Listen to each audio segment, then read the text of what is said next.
Nors kelionės nėra racionali veikla, tačiau kelionės yra būtinos. Tai maistas sielai. Kai keliaujame, perjungiame savo smegenis. Kelionės yra viena iš nedaugelio veiklų, kuriomis užsiimame nežinodami rezultato ir mėgaudamėsi to netikrumu. Tad ir vėl keliaujame. Tęsėme kitą kelionę, kaip jau ir minėjome anksčiau, būtent nuo Kudirkos naumiesčio. Kudirkos naumiestis, žinoma, yra miestas Suvalkijoje, Šakių rajonas valdybėje, 25 km pietvakarius nuo Šakių ir 19 km į šiaurės vakarus nuo Vilkaviškio. Miestas yra įsikūręs Šešupės ir Širvintos upių santakoje, o tik 2 km pietvakarius nuo miesto yra Piliakalnis. Ir žinoma, Kudirkos naumiestis yra seniūnijos centras. Miesto centrinėje aikštėje yra paminklas rašytojui, tautinio atgimimo skleidėjui Vincui Kudirkai, o aplinkui aikštę yra gražus parkas.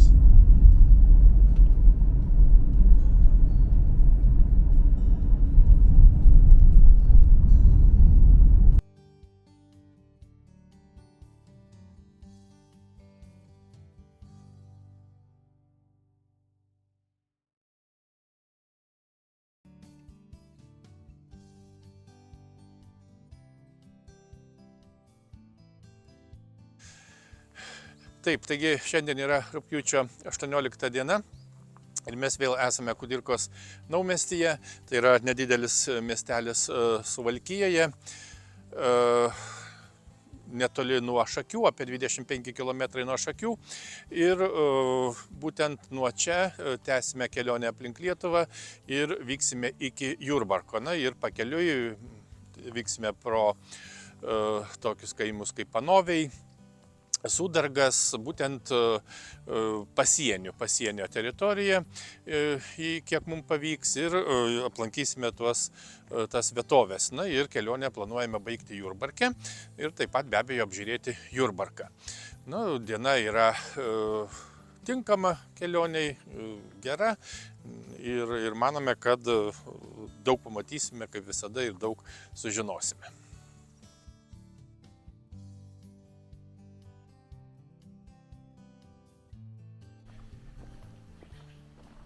Spaudos draudimo metais per Širvintos ir Kudirkos naumiestį ėjo vienas pagrindinių knygnešių kelių. Kudirkos naumiestyje buvo platinamos slapta pargabentos lietuviškos knygos.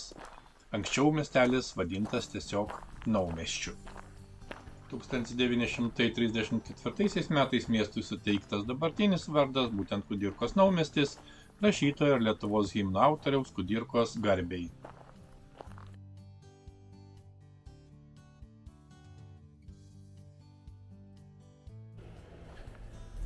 Apžiūrime įdomų muziejų.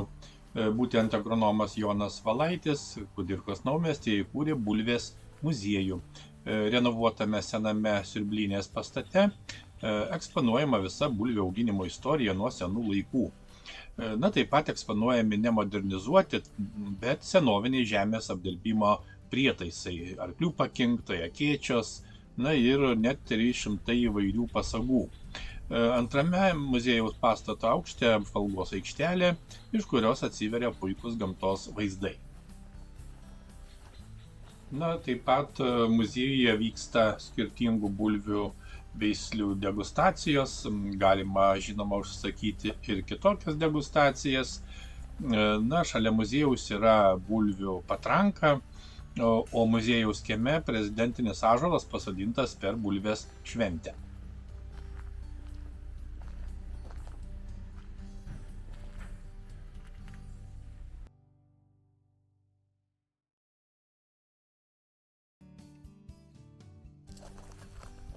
Prieš porą metų čia pastatytas paminklas žymintis svarbią istorinę datą, būtent Melno taika. Tai Lietuvos Didžiosios kunigaikštystės ir Lenkijos taikos sutartis sudaryta 1422 metais su Vokiečių ordino atstovais sąjungininkų kariuomenių stovykloje prie Melno ežero. Po 1422 metų ordinui nesėkmingo karo su Lenkija. Ir Melno taika iš esmės buvo pergalės prieš Vokiečių ordiną Žalgirio mūšyje rezultatas. Melno taika buvo baigti Lietuvos Didžiosios kunigaikštystės karai su Vokiečių ordinu.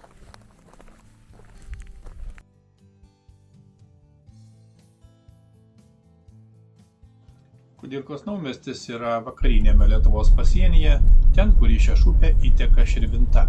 Tai vienas iš pačių vakarinių pasienio su Karaliaučiaus sritimi Sūduvos miestų.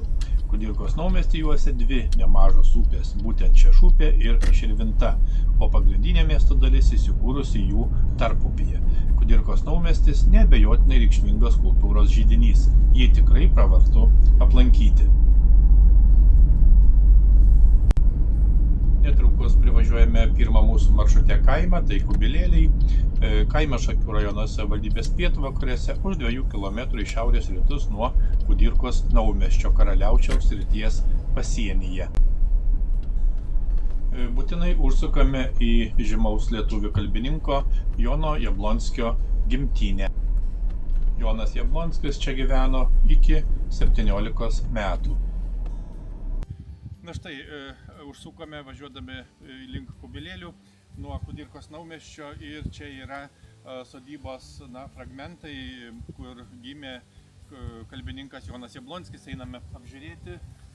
Ir dėja tenka pasakyti, kad šiek tiek vieta yra apleista, reikėtų tikrai turbūt daugiau dėmesio skirti ir sutvarkyti. Ir čia yra matom paminklinis akmuo, ant kurio užrašyta, kad šioje sodyboje gimė lietuvių kalbininkas Jonas Jablonskis.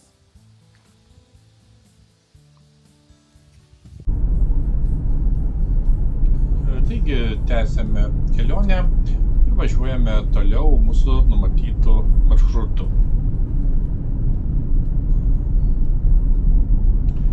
Siauras žvyruotas kelias, o visai šalia jo vingiuoja upė, kuris skyrė Lietuvą ir Karaliaučiaus sritį.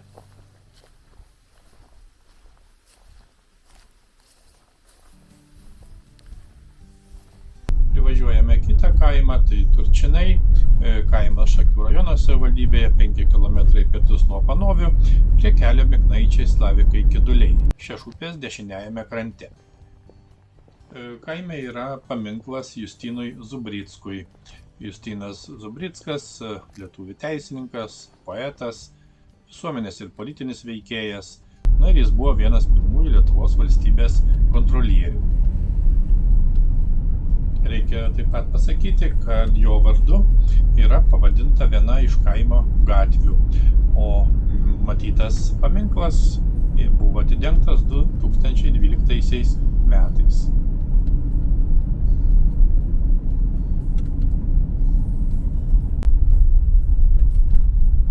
Pasiekime kitą kaimą, tai Panoviai. Panoviai kaimas Šakių rajono savivaldybėje prie Novos ir Šešupės upių santakos, prie kelių Miknaičiai Slavikai Kiduliai ir Panoviai Naudžiai sankirtos. 16 km pietvakarius nuo Šakių, 15 km į šiaurę nuo Kudirkos naumiesčio ir 23 km į pietus nuo Jurbarko. Kaimas yra tikrai įdomioje vietoje. Vakarinėme Šešupės krante prieš Panovius yra Rusija, pietiniu miestelio pakraščiu teka upė Nova ir vakariniu Šešupė, o šiauriniu Aukspirta.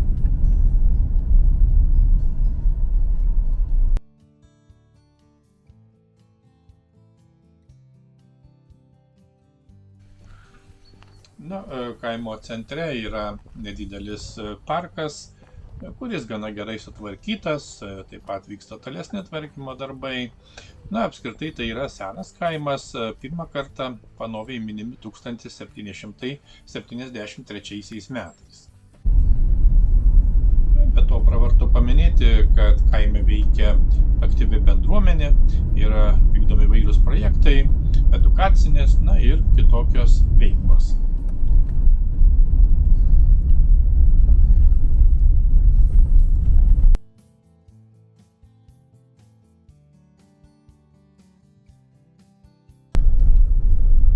Pravažiuojame Šilgalių kaimą. Šilgaliai tai nedidelis kaimas Šakių rajono savivaldybėje, 5 km pietryčius nuo Slavikų ir 6 km šiaurės vakarus nuo Panovių, prie Šešupės upės ir sienos su Karaliaučiaus kraštu.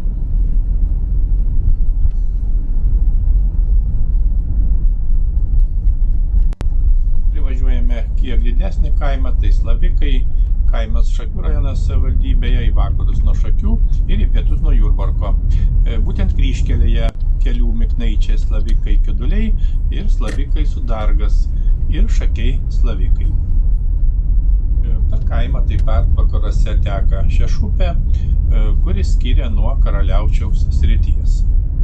Svarbu paminėti, kad kaimo herbas simbolizuoja knygnešystę lietuviškos spaudos draudimo metais, būtent 1864–1904 metais, kuomet nelegalios knygos buvo gabenamos Slavikų apylinkėse per Šešupės upę. Tradiciškai apžiūrime bažnyčią, tai yra Slavikų Šventos Onos bažnyčia, būtent tituluojama Šventos Onos vardu, kuri yra šiame kaime, būtent Šešupės dešiniajame krante. Bažnyčia yra stačiakampio plano, be bokšto, su 2 bokšteliais. Šventoriaus tvara medinių statinių ir mūrinių stulpų. Šventorija taip pat yra medinė 3 aukštų varpinė. Dabartinė medinė bažnyčia, kurią matome, buvo pastatyta 1835 metais. Istoriniai šaltiniai teigia, kad būtent kunigaikštis Mykolas Čartoriskis iki 1752 metų pastatė pirmą medinę bažnyčią.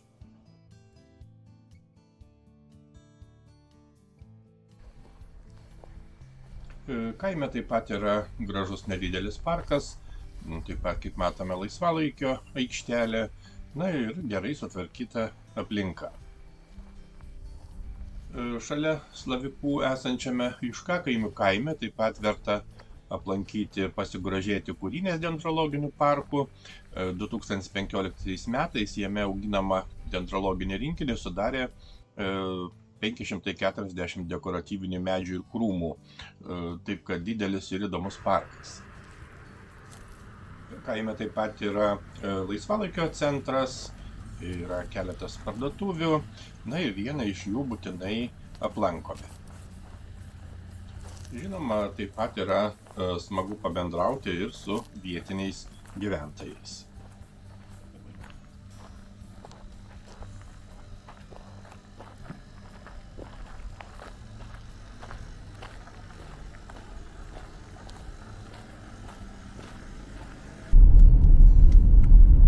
Važiuojame toliau ir stabtelime apžiūrėti mokyklos. Anksčiau kaime veikė pagrindinė mokykla, 2020 metais Slavikų mokykla prijungta prie Šakių varpo mokyklos kaip skyrius. Kelionė tęsiasi toliau ir vykstame link Sudargo.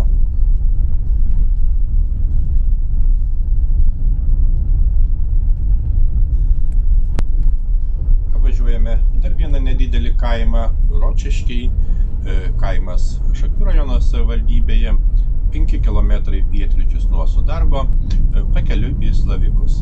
Greta kelio Slavikai Sudargas. Pietinių kaimo pakraščių prateka upė Jotija. Jotija yra upė pietvakario Lietuvoje, Šakių rajone, tai yra Šešupės dešinysis intakas.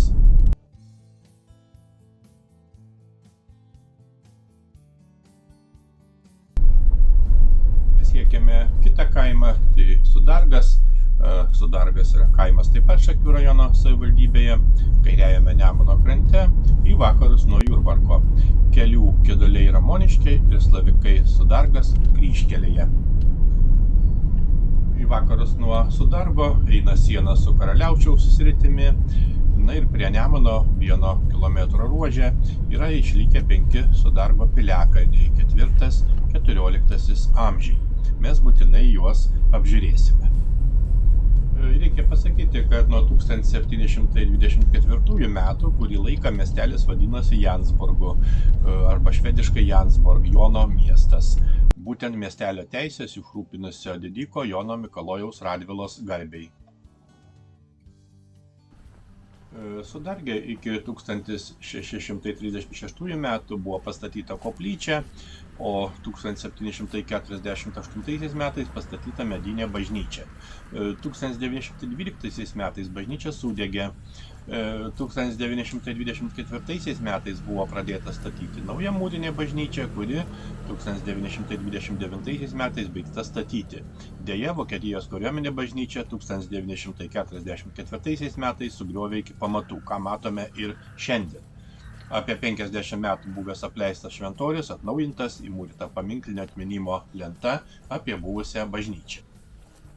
Taigi, Sudargo Švento Jono Krikštytojo bažnyčia, žinoma, veikia ir dabar, būtent buvo įrengta 1945 metais parapijos salėje. Tai yra stačiakampio plano tradicinio gyvenamojo namo formos. Viduramžiais čia buvo vienas stipriausių krašto gynybos centrų, kariaujant su teutonais. Stovėjo Žemaičių Sudargo pilis, kurią 1317 metais sudegino kryžiuočiai.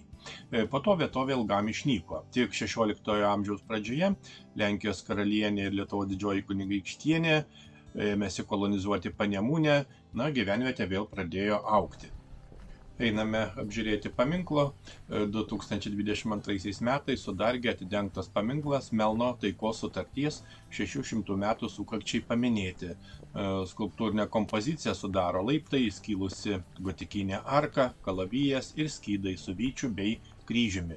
Na ir paminklo vieta parinkta neatsitiktinai, būtent Melno taikos sutartimi nustatytos sienos dalis nuo Vištyčio ežero iki Nemuno ties Sudargo piliakalniais išliko praktiškai nepakitusi iki šių dienų. Sudargo pavadinimas kilęs nuo asmenvardžio Sudargas, tai yra asmenvardinis vietovardis. Na ir Lietuvoje negausu vietovardžių, kurie remiasi pavardės vienaskaita, tačiau tokių tikrai yra, pavyzdžiui, Kavarskas arba Musteika. Žinomas ir istorinis asmuo, kurio vardu gyvenvietė yra pavadinta, tai Žemaitijos didikas Sudargas, kurį nuo 1308 metų mini kryžiuočių ordino kronikos. Na yra manoma, kad čia buvo jų rezidencija. Tik už kelių kilometrų nuo miestelio yra siena su dabartinė Rusija, tiksliau su Rusijos okupuotu Karaliaučiumi.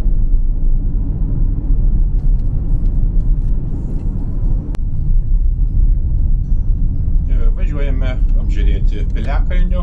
Tai itin įspūdinga vieta prie Nemuno, na ir ne veltui vadinama Lietuvos Šveicarija.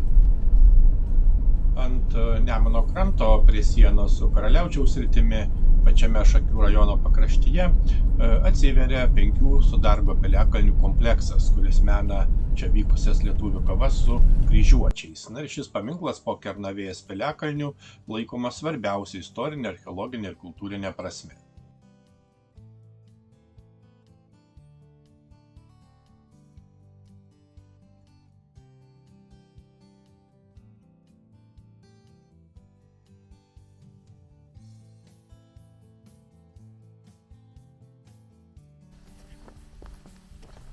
Viduramžiais čia stovėjo viena svarbiausių gynybinių pilių kovose su kryžiuočiais. Jų pulkai dažnai puldinėjo Sudargą ir 1317 metais kryžiuočiams pavyko sudeginti Sudargo pilį, kuri gynė kelią į Lietuvą. Kautynėse didikas Sudargas žuvo, o jo šeimyna pateko į nelaisvę. Gyvenvietė buvo žvėriškai nusiaubta. Na ir po šių įvykių pilis neatstatyta, tačiau pati gyvenvietė neišnyko. 1724 metais Jurbarko seniūnas Jonas Radvila išrūpino Sudargui miestelio teisės, o 1792 metais savivaldos, tai yra laisvojo miesto teisės ir herbą Sudargui suteikė Lenkijos ir Lietuvos karalius Stanislavas Augustas. Sudargo piliakalniai pradėti rimčiau tyrinėti tik 1970 metais. 2005 metais vykdyti Sudargo piliakalnio aplinkos žvalgomieji archeologiniai tyrinėjimai. Reikia dar kartą akcentuoti, kad Sudargo arba Grinaičių piliakalniai tai yra piliakalnių kompleksas prie Sudargo ir Grinaičių kaimo, ir įeina į Nemuno kairiojo kranto Sudargo piliakalnių kompleksą kartu su Burgaičių piliakalniais.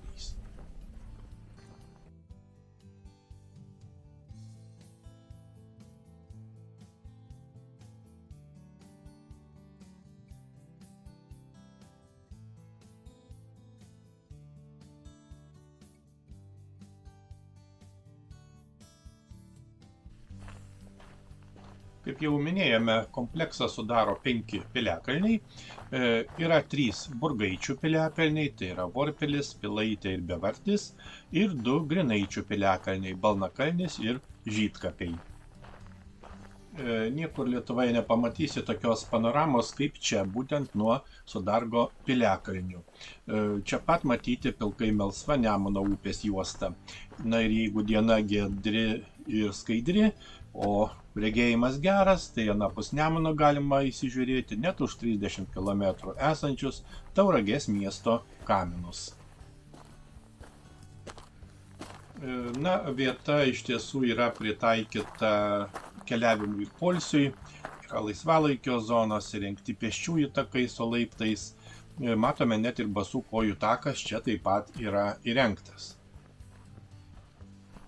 Link piliakalnių galima pasirinkti eiti arba važiuoti. Piliakalnių papėdėse yra įrengtos automobilių stovėjimo aikštelės ir poilsio vietos. Yra rekomenduojama pradėti nuo Balnakalnio ir paskutinių piliakalnių pasilikti Vorpilį, nuo kurio atsiveria tikriausiai įspūdingiausia panorama. Keliaujant piliakalniais, žinoma, rasime ir įdomių bei reikšmingų paminklų. Pavyzdžiui, vienas iš jų yra Sudargo krašto kaimams atminti, taip pat paminklas Sudargo gynėjams.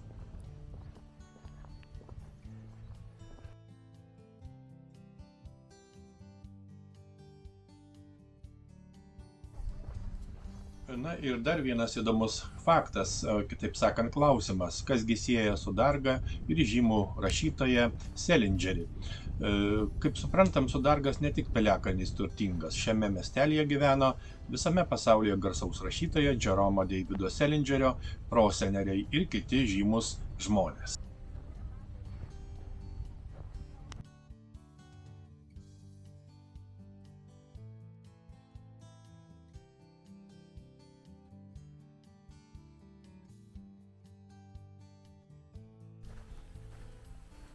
Kaip teigiama rašytojo Keneto Slavenski knygoje, Džeromas Selindžeris pakylėtas gyvenimas. Selindžerio tėvai buvo vidurinėjai klasiai priklausantis žydai, kurių šaknys glūdi Lietuvoje. Ir citata iš minėtos knygos. Selindžerių giminė buvo kilusi iš Sudargo, mažo žydiško miestelio prie Lenkijos ir Lietuvos sienos. Ši teritorija tuo metu priklausė Rusijos imperijai.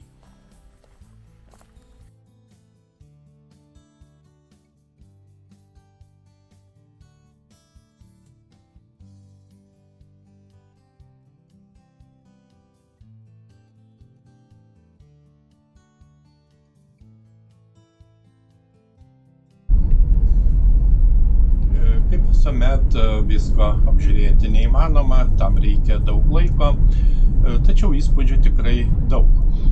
Keliaujame toliau ir tikimės, kad čia sugrįšime dar ne kartą. Pamažu artėjame prie maršruto pabaigos, būtent Jurbarko.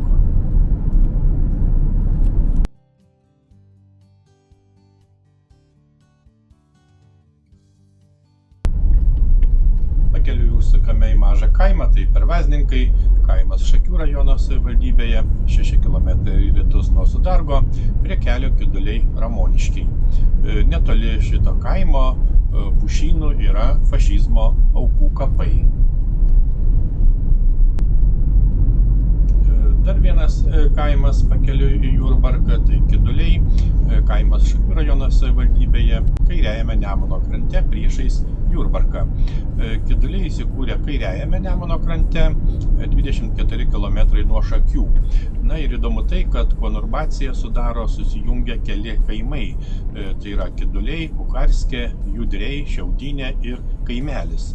Na ir šios vietovės, kurios tęsiasi beveik 3 km panemunę, yra pačiame Nemuno slėnio pakilime.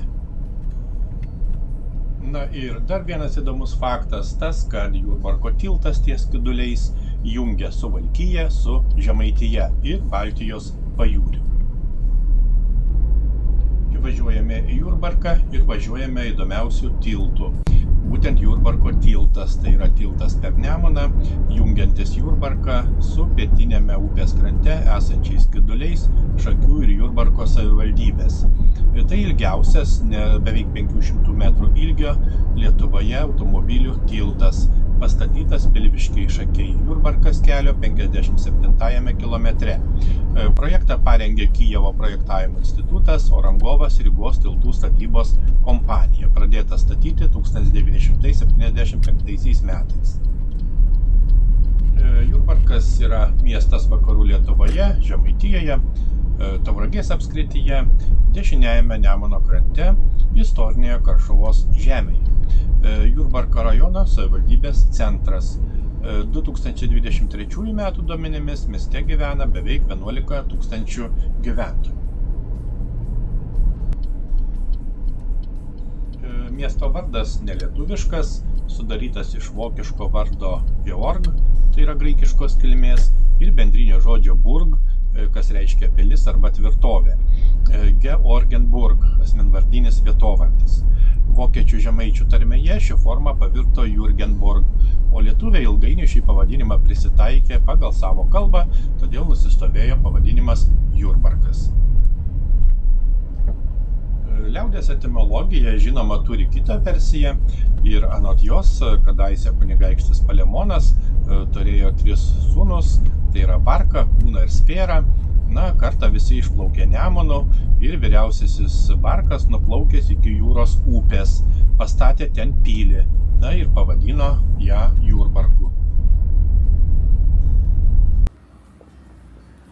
Jurbarkas įsikūręs prie Mituvos žiočių, mieste ją įteka Imsrė, pietvakarinės miesto dalys Barkūnai ir Kalnėnai, vakarinės Mukučiai, šiaurinė Naujamiestis. Už 3 km į vakarus nuo miesto yra Bišpilio piliakalnis. Vakarinėme miesto pakraštyje Smukučių šilelis ir Jurbarko tvenkinys. Na, piečiau Jurbarko per Nemuną nutiestas Jurbarko tiltas, apie kurį jau sakėme. Palyginus neseniai buvo įgyvendintas įdomus projektas, projekto idėja plačiai visuomeniai, nauja forma pristatyti Jurbarko senamiesčio istoriją ir kultūrinį paveldą, sukuriant kultūrinį maršrutą. Remiantis istoriniais duomenimis atrinktos 4 įdomiausios Kauno gatvės vietos ir jose įrengtos smulkiosios metalo plastikos objektai, atspindintys vietos ypatumus.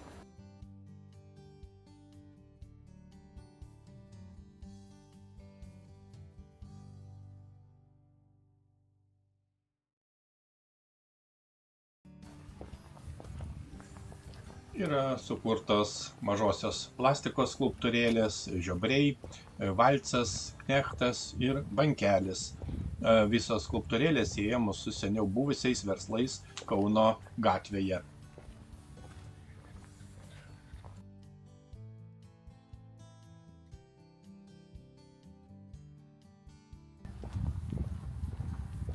Aplankome bažnyčią, būtent čia yra Jurbarko švenčiausiosios trejybės bažnyčia, bažnyčia, kuri yra šiame mieste, tarp Mituvos upės ir jos kairiojo intako Imsrės.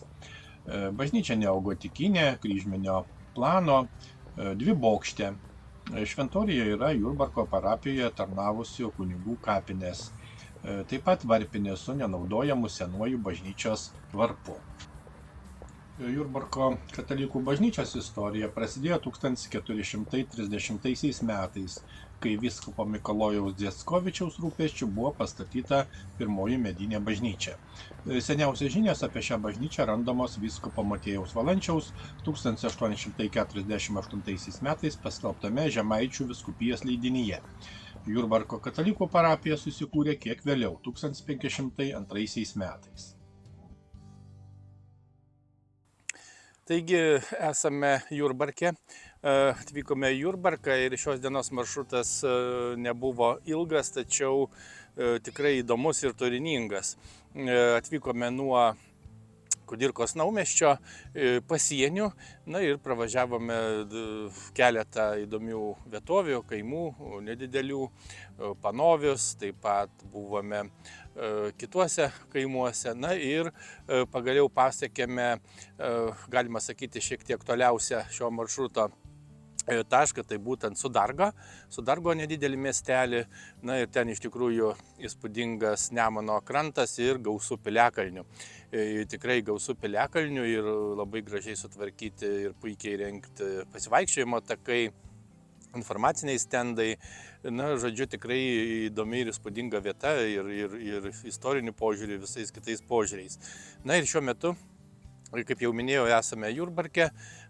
Jurbarkas yra miestas vakarų Lietuvoje, Žemaitijoje, dešiniajame Nemuno krante, kaip matome Nemunas čia pat, ir už mūsų yra tiltas per Nemuną, tikrai taip pat įspūdingas tiltas.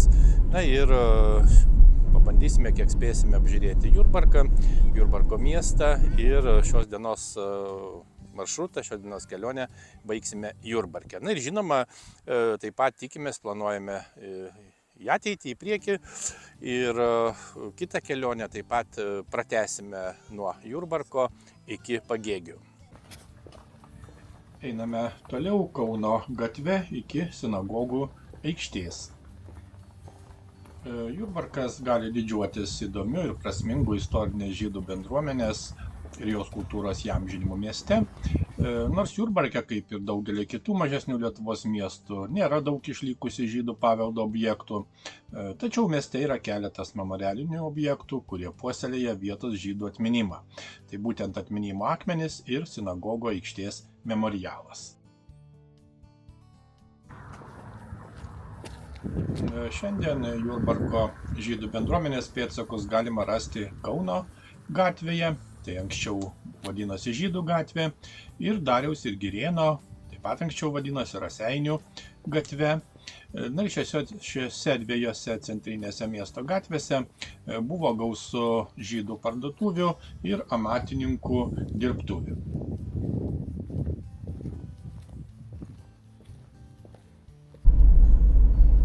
Jurbarke yra nemažai įvairių užsiėmimų, aktyvi skautų veikla, Jurbarko kultūros centras, kuris 2009 metais pripažintas geriausiu Lietuvoje.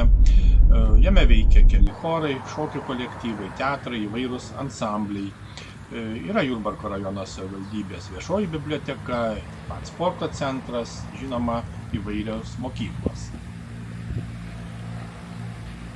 Keletas žodžių apie patį rajoną. Jurbarko rajonas išsidėstęs pietvakarinėje Lietuvos dalyje, kurios pakraščio apie 70 km vingiuoja didžiausia Lietuvos upė Nemunas. Ir dažnai šis regionas vadinamas tiesiog Nemuno kraštu. Rajonas užima beveik 1500 kvadratinių kilometrų plotą.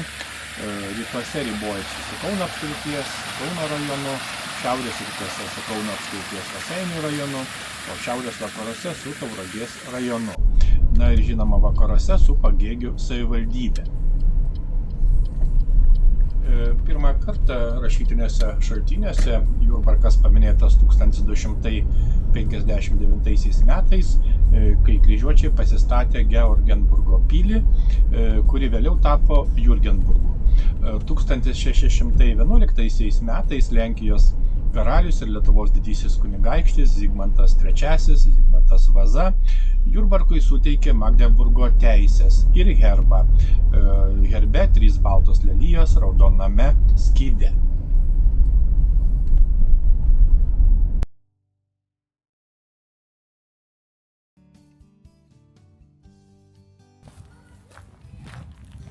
Aplankome ir kitą bažnyčią, tai Jurbarko Kristijono Donelaičio evangelikų liuteronų bažnyčia. nauji maldos namai užbaigti statyti ir pašventinti 2014 metais. Sovietmečiu, tai yra 1952 metais, ji buvo uždaryta. Bažnyčios medinis pastatas iš pradžių buvo paverstas sandėliu, po kiek laiko perstatytas į gyvenamąjį namą. Negrąžintinai buvo sunaikintas ir bažnyčiai priklausęs turtas. 1989 metais Jurbarko evangelikų liuteronų bendruomenė susibūrė iš naujo. Pasakyti, kad Jurbarko rajone nuo seno gyvena dviejų religinių konfesijų žmonės. Didžiausia dalis bendruomenės tikinčiųjų, žinoma, yra Romos katalikai. Važiuojame toliau ir, žinoma, apžiūrėsime paminklą Vytautui Didžiajam.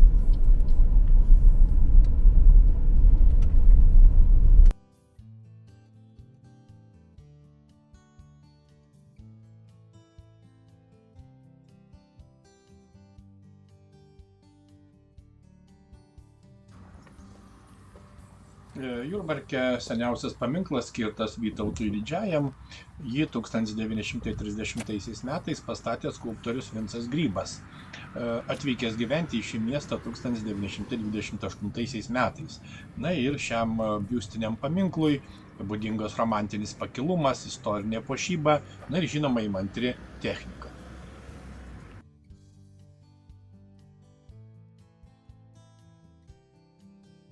Taigi bent trumpai susipažinome su šiuo įdomiu Lietuvos miestu. Tai išties turtingas miestas istoriniu bei kultūriniu požiūriu.